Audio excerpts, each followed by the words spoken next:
Gudaitis Tomas, 24.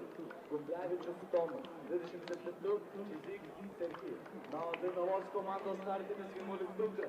77. Mickevičius Aividas. 4.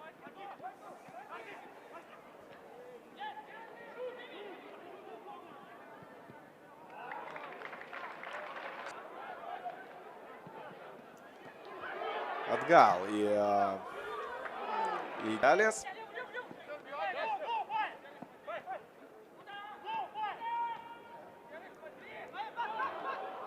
Na, čia su kamuoliu ir vėl Bivonas.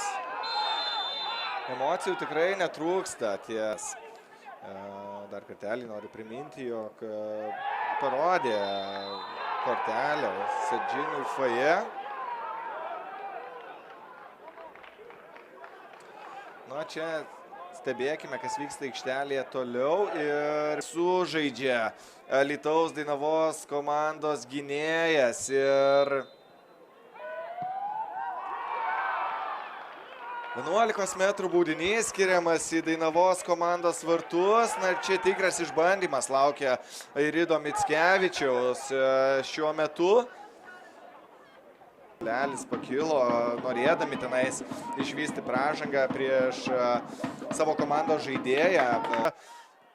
Perdavimas šiek tiek dešiniau, smūgis ir tik puikus Isano korto. Pačiam Kristoferiui Ela, ten fiksuojama nuošalė ir dar vienas bandymas iškrypti. Pasižiūrėsime.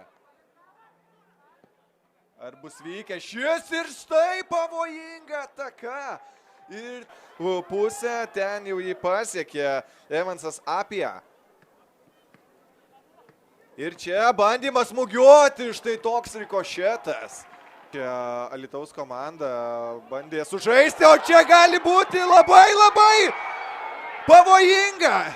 Komandos ataka, o dabar Bivonas jau rezgė savo ataką. Čia su kamuoliu Bivonas išlieka toliau, perdavimas.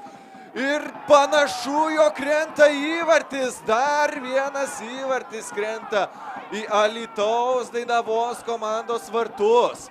Ir įvartį pelno 19 numeris Arnas Jucius. Taip, teisėjas rodo, jog kamuolys turi būti išžaistas nuo kairiuoju kraštu. Evans Apija. Ir štai toks smūgį. Ganėtinai tvirtai. Kristofis Ela, nuo šalies nėra, smūgis ir įvartis! Krenta pirmasis įvartis Alytaus Dainavos komandoje. Išplėšti pergalę šiose rungtynėse, taip įsirašant dar 3 taškus į savo taškų kraitį, išlaikant pozicijas 3 vietoje pirmoje lygoje, kurią remia Top Sport.